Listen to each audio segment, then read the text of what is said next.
¿Tu nombre es? Buenas tardes, mi nombre es Jennifer Rivera. Okay. ¿El nombre de tu ponencia? Es difícil argumentar entre la comprensión y el sentido. Listo. ¿A qué te dedicas? ¿A la filosofía? Bueno, yo soy profesional en filosofía y tengo maestría en filosofía.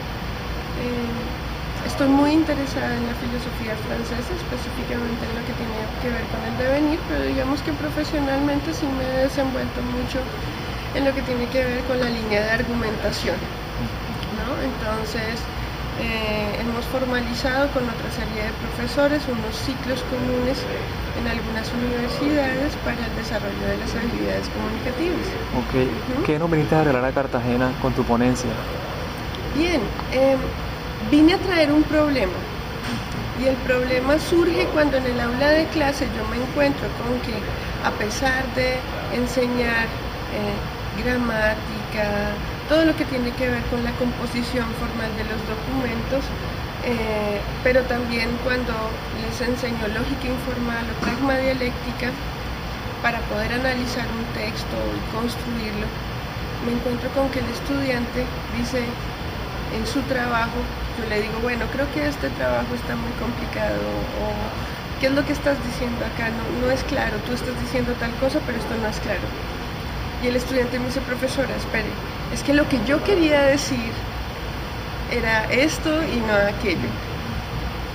Entonces yo me pregunto, ¿qué pasa cuando después de 2 semestres el estudiante recibe toda esta formación y todavía tiene dificultades para comprender el sentido de un texto? Y más aún, en un diálogo, poder guiar el diálogo en función de lo que él quiere expresar. Entonces lo que yo hice en mi texto fue traer un poco la reflexión gadameriana, porque Gadamer se interesa profundamente en el proceso de la comprensión y entiende que el primer paso de la comprensión es la lectura. Y él trae unos supuestos, entiende la fusión de horizontes, el sujeto histórico y otra serie de cosas del círculo hermenéutico que de algún modo nos permitirían comprender. Si bien eso es importante, no garantiza necesariamente que el estudiante llegue a una verdadera comprensión, ¿ya? Entonces sí, nuevamente, como para retomar parto de los supuestos de cuán fundamental es enseñar la pragma dialéctica, cuán fundamental es entender la lógica informal, pero también como esos principios básicos formales de la escritura, porque es que es diferente Asia como continente que Asia como direccionamiento, ¿no? Y si eso no lo tienes claro, va a ser muy difícil también poder leer. Pero voy un poquito más allá, y es decir, si todavía el estudiante, a pesar de pasar por 2 semestres de taller de lectura y escritura o de argumentación, se encuentra con esa dificultad, es porque a la luz de Ducrot, que es el que yo tomo para resolver este problema, habría polifonía en los enunciados. Y esto significa que hay distintos llamaelactantes, nosotros podríamos llamarlos actores, en un enunciado. Luego el enunciado no es unívoco, sino que tendría muchos componentes. Entonces en la afirmación ¡ah, qué bonito!, ya habría, por ejemplo, un componente de contraposición. Por un lado estaría muy bonito cuando estás comprando algo que te parece hermoso, un enunciado afirmativo, pero también un enunciado negativo cuando los padres de algún chico dicen en casa, muy bonito. La cuestión es que en la escritura, eso que yo estoy haciendo y que tú puedes ver, la gestualidad, ese componente gestual, no existe. Entonces, lo que Ducrot va a decir, efectivamente el enunciado está completamente cargado y habría que entender, por ejemplo, en principio, cuál es la responsabilidad, cuál es el actor de ese enunciado que tiene la carga de la responsabilidad y cuáles son esas otras posibilidades que tiene el lenguaje. Si yo tuviera eso claro en principio, que el enunciado es polivalente o polifónico más bien, para no confundirnos, pues estaría dispuesto a comprender la complejidad del supuesto. Claro.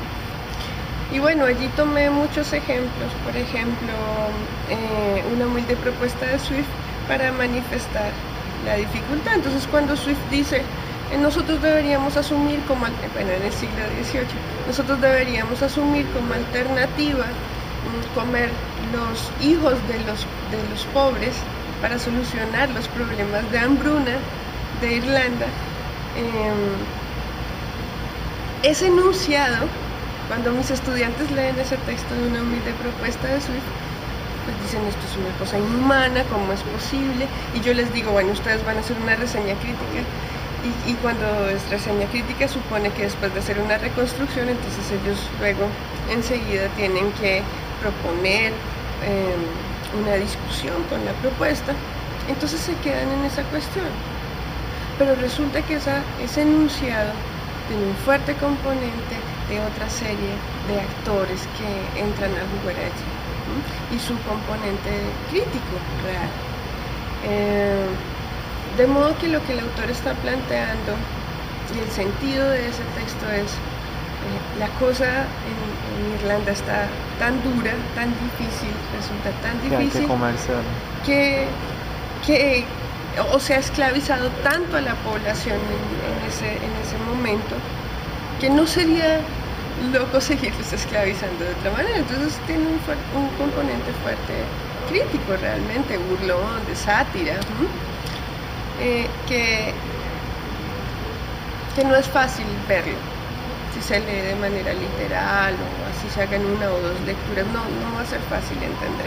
¿Pero tu propuesta es comunicativa o es formativa desde la lógica? O sea, sí me hago entender cuando tú comentas el problema a tus estudiantes de que quieren comunicar algo pero se dan cuenta de que lo que te dijeron al principio no era realmente lo que querían exponer. Metodológico. Es metodológico. Yo creería que, ahora si tú me preguntas cómo lo vas a aplicar en tu clase, es muy difícil. Claro. Porque también puede volverse una paranoia que el estudiante se esté preguntando por cada enunciado cuáles son los actores de ese enunciado. Es muy difícil. Pero sí creo que si bien nosotros hemos avanzado en estas asignaturas de argumentación, haciendo un juego muy ecléctico de metodologías, sí es importante, o mi solución sería la polifonía para resolver el problema del sentido. Mira, muy interesante, muchísimas gracias por estar en Cartagena, a ti, ojalá y regrese. Bellísimo, muchas gracias. Listo.